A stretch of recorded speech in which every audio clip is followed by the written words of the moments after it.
नमस्कार, India news Madhya Pradesh Chhattisgarh देख रहे हैं आप। बड़ी बहस छत्तीसगढ़ में आप सभी का स्वागत है। मैं हूं आपके साथ शुभेंदु सिंह। छत्तीसगढ़ की खैरागढ़ विधानसभा में 12 अप्रैल को उपचुनाव होना है।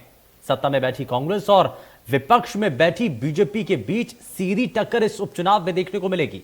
हालांकि जनता जो कि कांग्रेस द्वारा प्रत्याशी खड़ा करने की कवायद चल रही है, वहीं आम आदमी पार्टी ने भी पंजाब की सफलता से लबरेज होकर छत्तीसगढ़ में अपने पैर जमाने शुरू कर दिए हैं। ऐसे में खैरागढ़ उपचुनाव काफी रोमांचक माना जा रहा है। एक तरफ मुख्यमंत्री भूपेश बघेल की प्रतिष्ठा दांव पर लगी है, तो वहीं पूर्व मुख्यमंत्री डॉक्टर रमन सिंह का क्षेत्र होने के कारण उनका अस्तित्व भी दांव पर नजर आ रहा है।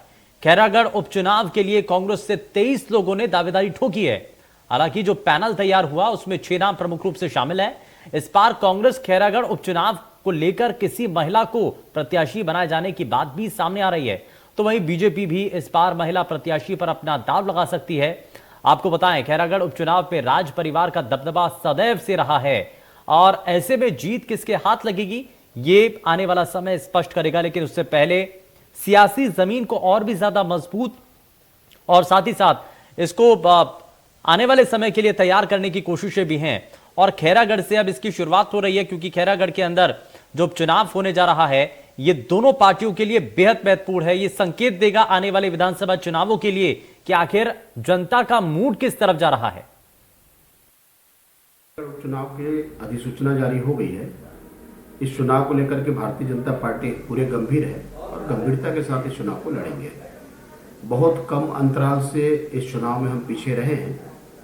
जिस प्रकार से कार्यकर्ताओं ने बूथ से लेकर के शक्ति केंद्र और शक्ति केंद्र से लेकर के मंडल तक इस विधानसभा में तैयारी किए हैं और उस तैयारी में सभी कार्यकर्ता हमारे लगे हुए हैं।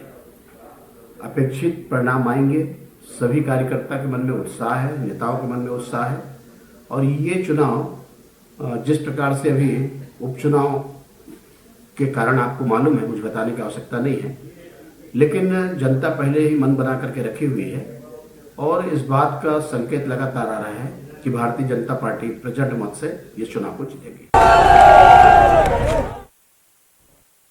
तो जीत किसकी होती है ये फिलहाल देखने वाली चीज है, लेकिन उससे पहले सियासी हलचल तेज है। इसमें कांग्रेस पार्टी इस क्षेत्र में अपना दबदबा बनाए रखने के लिए और खास करके खैरागढ़, जहां पर ये कहा जाता है पूर्व मुख्यमंत्री रमन सिंह का क्षेत्र माना जाता है, अब इस क्षेत्र पर कब्जा करना और इस क्षेत्र पर कांग्रेस पार्टी के प्रत्याशी की लिए जीत का दावा करना, ये अपने आप में कांग्रेस पार्टी के लिए बड़ी चुनौती है। लेकिन प्रदेश में क्योंकि कांग्रेस पार्टी की सरकार है, तो जाहिर तौर पर ये माना जा रहा है कि एक एज उनके पास जरूर रहेगा। लेकिन इस उपचुनाव में संकेत कई तरीके के मिलेंगे।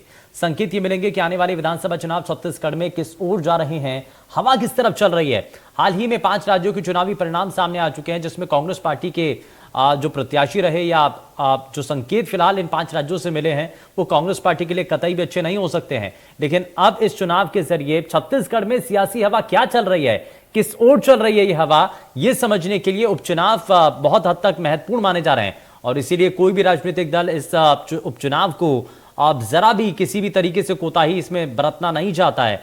हर कोई राजनीतिक दल इस चुनाव को बेहद महत्वपूर्ण और कड़े तरीके से इसको लड़ना चाहता है। बाकायदा 23 नामों की एक सूची भी तैयार की गई कांग्रेस पार्टी की तरफ से, जो कि फिलहाल इस खैरागढ़ के उपचुनाव में अपनी ताकत को आजमा लेना चाहते हैं। लेकिन कांग्रेस पार्टी का शीर्ष नेतृत्व और खास करके प्रदेश स्तर संगठन के जो लोग हैं वो सबसे पहले उन नामों पर मंथन कर रहे हैं, देख रहे हैं कि आखिर कौन सा ऐसा बाहुबली चेहरा नजर आ सकता है या कौन सा ऐसा चेहरा हो सकता है जो कि इस सियासत में सबसे आगे रहे और इस चुनावी दंगल में पटकनी कुछ ऐसी दे कि जीत कांग्रेस पार्टी की सुनिश्चित हो पाए। लेकिन क्या वाकई में संभव हो पाएगा?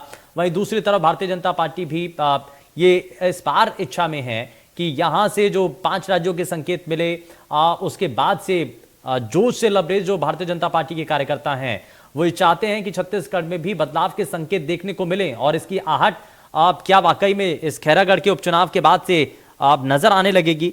ये बहुत सारी ऐसी चीजें जिस पर लगातार नजर बनी हुई है, जिसको लेकर के लगातार सवाल भी उठ रहे हैं। सवाल ये उठ रहा है कि आखिर इसमें जीत किसको मिलेगी, आखिर ये जीत का रास्ता किसके लिए आसान होने जा रहा है और किसके लिए मुश्किल।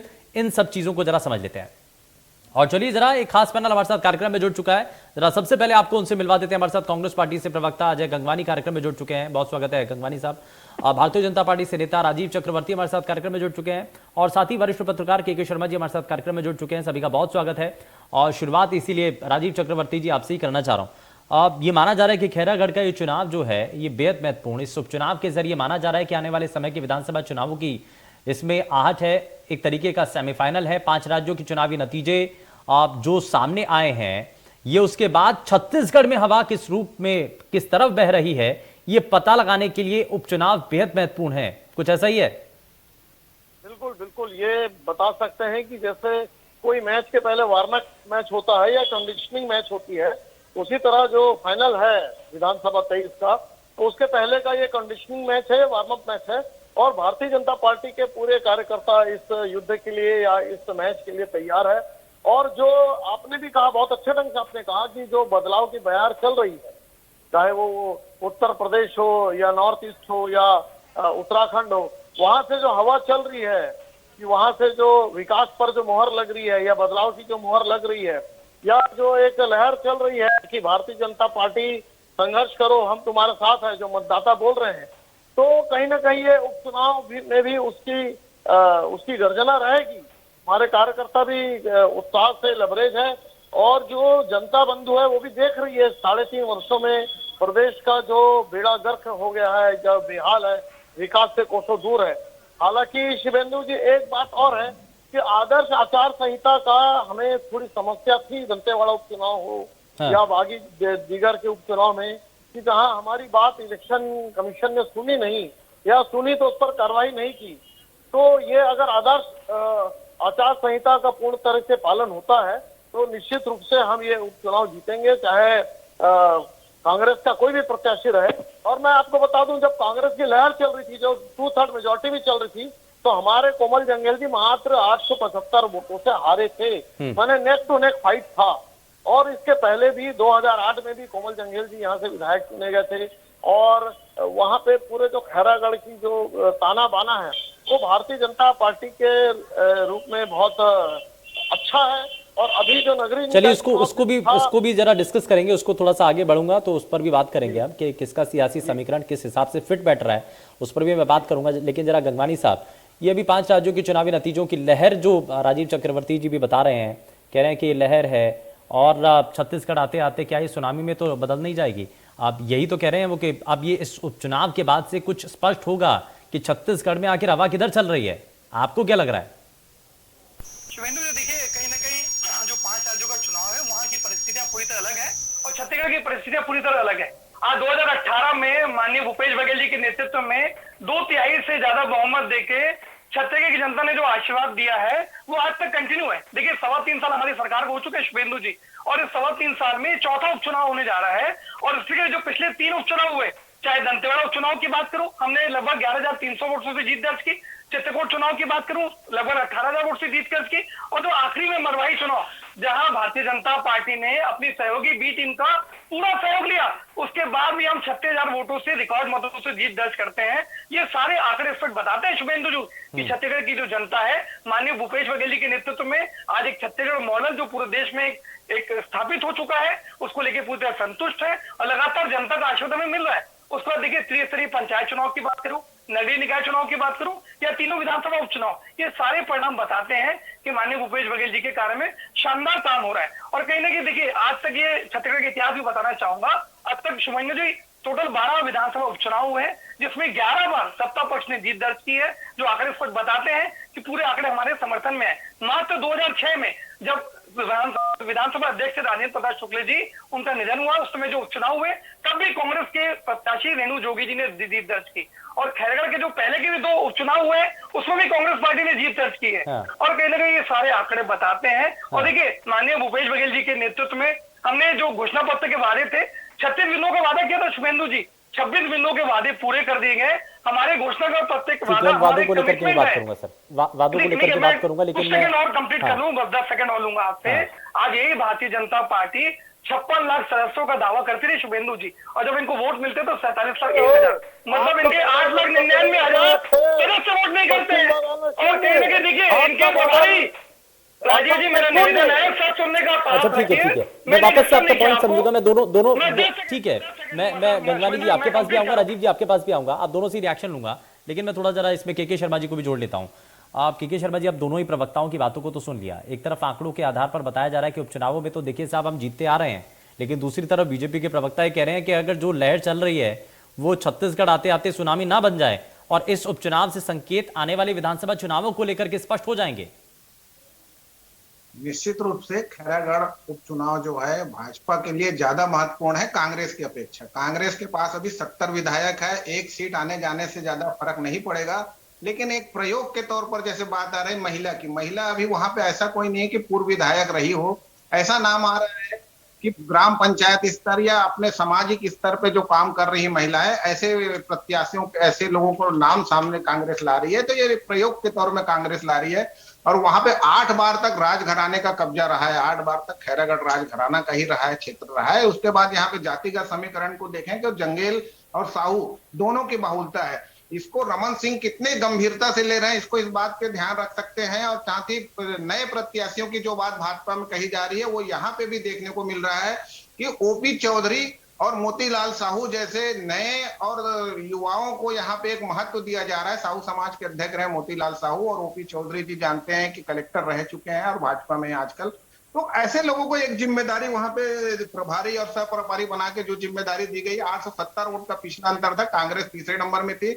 लेकिन 70 अभी की स्थिति में हम यदि बात करें तो जनपद पंचायत में हम बात करें तो दोनों नगर पंचायत में बीजेपी था, लेकिन एक में अविश्वास प्रस्ताव चलते कांग्रेस आ गई। अभी जो एक नगर पंचायत में चुनाव हुआ वहां 10-10 पार्षद दोनों के रहे, और उसके बाद फिर अभी कांग्रेस वहां पे टास्क में कांग्रेस की आ गई स्थिति। अभी फिलहाल जो चुनाव हुए हैं उसमें देखें तो एक कांटे की टक्कर की स्थिति दिखा रही है। लेकिन आज जो अवसर की बात करें तो ये रमन सिंह के लिए ज्यादा महत्वपूर्ण है, जो पूरे छत्तीसगढ़ में बात राजनीतिक स्तर पर कही जा रही है कि उनका क्षेत्र है, उनका सुपुत्र यहाँ से अभिषेक सिंह जी सांसद भी रहे हैं। हाँ। और खैरागढ़ परिवार में जो पारिवारिक विवाद रहा है, हाँ। वो महिलाओं के बीच विवाद की स्थिति आ रही है, जिसके चलते उस परिवार पर कोई भी अभी तक दांव लगाने की स्थिति नहीं है। जो ये बड़ा महत्वपूर्ण चुनाव है के शर्मा जी, बड़ा महत्वपूर्ण चुनाव है। और आपने बड़ा अच्छा यहाँ पर पॉइंट रखा है कि ये जो है ये क्षेत्र पूर्व मुख्यमंत्री रमन सिंह का क्षेत्र माना जाता है, और अगर इस क्षेत्र पर उपचुनाव होने जा रहा है तो भारतीय जनता पार्टी का शीर्ष नेतृत्व भी इस बात पर नजर बनाए हुआ है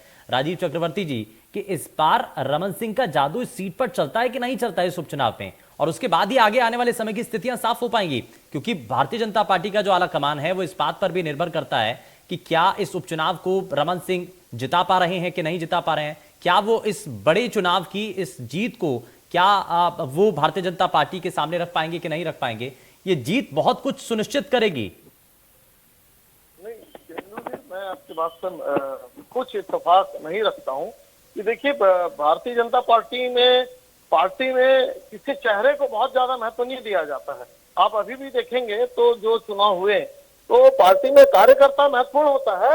हाँ ठीक है, बिल्कुल डॉक्टर साहब का पूरे छत्तीसगढ़ में प्रभाव है, 15 वर्ष तक वो मुख्यमंत्री रहे और डॉक्टर साहब की अपनी प्रभा मंडली है और खास कर खैरागढ़ चुनाव में है, उनका वहाँ के विधानसभा के क्षेत्र से बहुत प्रेम है। तो वो बिल्कुल डॉक्टर साहब की सेवाएं ली जाएगी और डॉक्टर साहब भी सरल सहज उपलब्ध है क्षेत्र के लिए, और उनके आने से मतदाताओं में उत्साह रहेगा, कार्यकर्ताओं में उत्साह रहेगा और वो विजयश्री की गारंटी दिला सकते हैं। लेकिन केवल डॉक्टर साहब आप अगर बोल देते हैं कि उनको पार्टी परखेगी, तो केवल डॉक्टर साहब ही नहीं, डॉक्टर साहब के साथ पूरी पार्टी के कार्यकर्ता लामबंद है। और Bharatiya Janata party cadre wise party है, वहाँ के कैडर महत्वपूर्ण है। नहीं, सवाल तो ये उठेगा ना सर, सवाल तो शीर्ष नेता ये भी उठाएंगे ना कि आपको हमने कमान दी, आप अपने क्षेत्र को नहीं बचा पा रहे हैं, आपने अपने गढ़ को नहीं बचा पा रहे हैं, तो बाकी प्रदेश की स्थिति क्या होगी ना। नहीं साहब, ये आपका एक स्वाभाविक एक प्रश्न है, लेकिन ऐसा नहीं होता है।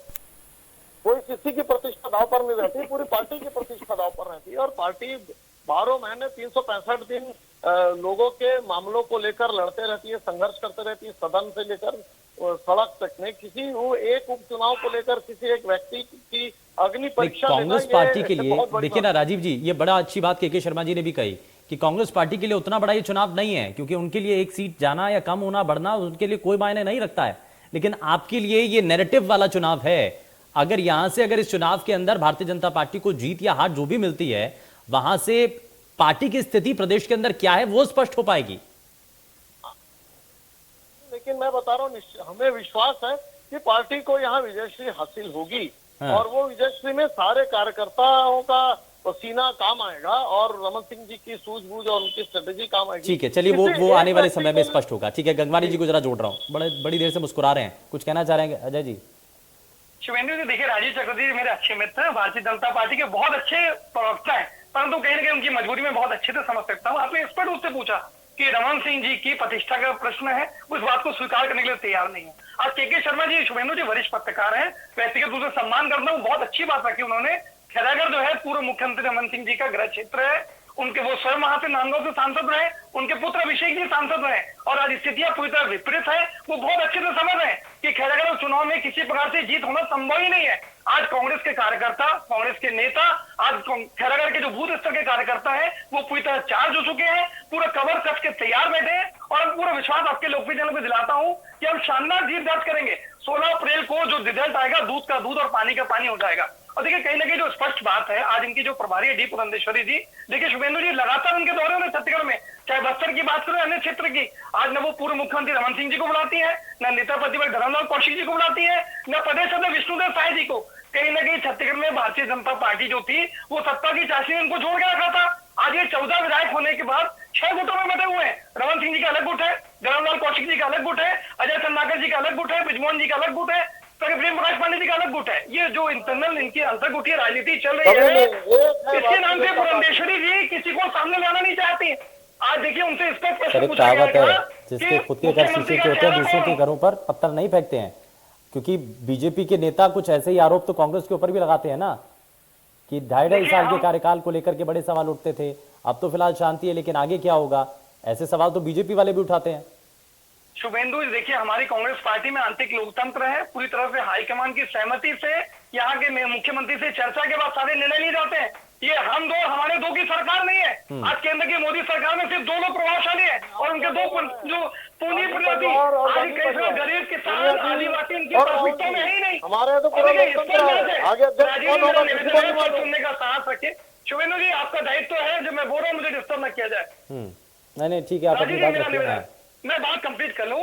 देखिए, 56 लाख सदस्यों का दावा होने के बाद 47,001 वोट मिलते हैं। ये इनकी पूरी स्पष्ट बताता है कि ये कितने सक्रिय थे, कितनी प्रभावशाली ढंग से अपने सदस्य बनाए। 8,99,000 सदस्य इनके वोट नहीं करते। और सबसे बड़ा देखिए, इनके राष्ट्रीय सह संगठन महामंत्री शिव प्रकाश जी का स्पष्ट बयान आया था कि छत्तीसगढ़ में रमन सिंह जी अपने पुरुषार्थ के दम पे नहीं, सिर्फ इनकी जो बी टीम थी और तीसरे व्यक्ति के मदद से सरकार बनाते रहे। और हमने देखा शुभेंदु जी, आज मरवाई चुनाव में किस प्रकार इनकी बी टीम ने खुलकर समर्थन किया, उसके बाद ये 36,000 वोटों से हारते हैं। ये इस पर बताता है। आज मेरा इनका खुली चुनौती है कि चाहे तो खैरागढ़ में भी अपनी बी टीम का सपोर्ट ले ले, लेकिन वहां से कांग्रेस पार्टी शानदार जीत कर गई। ये हम पूरी तरह, चलिए मैं काउंटर जवाब ले लेता हूँ जरा जल्दी से, उसके बाद मैं के शर्मा जी आपके पास आता हूँ। राजीव जी जवाब देना चाह रहे हैं कुछ? जी। हाँ। देखिए, ये जो अजय जी मेरे मित्र बता रहे थे कि ए टीम है, बी टीम है, पार्टी गुटों में है, तो वो अपनी पार्टी के हालात पे चिंता करे। भारतीय जनता पार्टी एक झंडे के नीचे शुरू से लेकर आज तक एक है, कोई गुट नहीं है, कोई कुछ नहीं, केवल कमल का फूल है और इंसान अटल अडवाणी थे, अभी है, और सुशासन 15 साल का है। आप अपनी गुट की चिंता करिए। आपके यहाँ सीएम साहब का अपना गुट है, जी का अपना गुट है, केंद्र में सुपर 21 का पावर चल रहा है, पूरी जनता आपकी सर्कल से देख रही है, और आप भारतीय जनता पार्टी के बारे में चिंता करना। अच्छा ठीक है गंगवानी जी, एक मिनट। हाँ राजीव जी, ठीक है, मैं जरा जल्दी से एक फाइनल रिएक्शन में के शर्मा जी आपसे लेना चाह रहा हूँ। ये चुनाव आखिर किस तरफ जा रहा है, ये किस दिशा में जा रहा है? ये नैरेटिव का चुनाव है, जो कि बीजेपी के लिए बहुत बड़ा चुनाव इसमें माना जा सकता है, जैसे कि आप इससे पहले भी इसका जिक्र कर रहे थे। लेकिन इसमें बड़े इश्यूज क्या रहने वाले हैं इस उपचुनाव के अंदर? क्या, क्योंकि वापस से डीजल को लेकर के, जिस दाम को लेकर के बार बार कांग्रेस हमलावर सरकार के ऊपर नजर आ रही है, उन बातों को इसमें उठाया जाएगा या कोई और दूसरे बड़े विषय रहेंगे? ग्रामीण क्षेत्र है और किसान बहुल क्षेत्र है यहाँ पे, और अभी तक जंगेल समाज का जो रहा है वो अलग कारण है। लेकिन विकास जो कांग्रेस जो दावा कर रही है, हमने किसानों के लिए क्या काम किया, ये परीक्षा की घड़ी वहां पे रहेगी खैरागढ़ में। एक दूसरा चीज, उत्तर प्रदेश में जो जीत का उत्साह भाजपा कार्यकर्ताओं में दिख रहा है, केडर बेस पार्टी की जो बात की कही जा रही है, आप पार्टी का भी आज रायपुर में रैली निकला, वो भी अपना कर रहा है, लेकिन है नहीं। पिछले चुनाव में 1200 वोट आपको मिला था खैरागढ़ क्षेत्र में। तो ये स्थिति हम देखें कि आने वाले समय बीजेपी का जो उत्तर प्रदेश में जो उत्साह कार्यकर्ताओं में आया है, और तीसरी भाजपा में जो नए परिवर्तन की जो बात आ रही है, क्या रमन सिंह के चेहरे को लेकर आगे बढ़ना है नहीं बढ़ना है, ये भी एक खैरागढ़ से एक संदेश तो जाएगा। भाजपा कार्यकर्ता या पुरंदेश्वरी जी भले कहें कि छोटा चेहरा है कि नहीं है, कि नया चेहरा आएगा, क्योंकि अभी तक नए चेहरे की कोई बात नहीं है।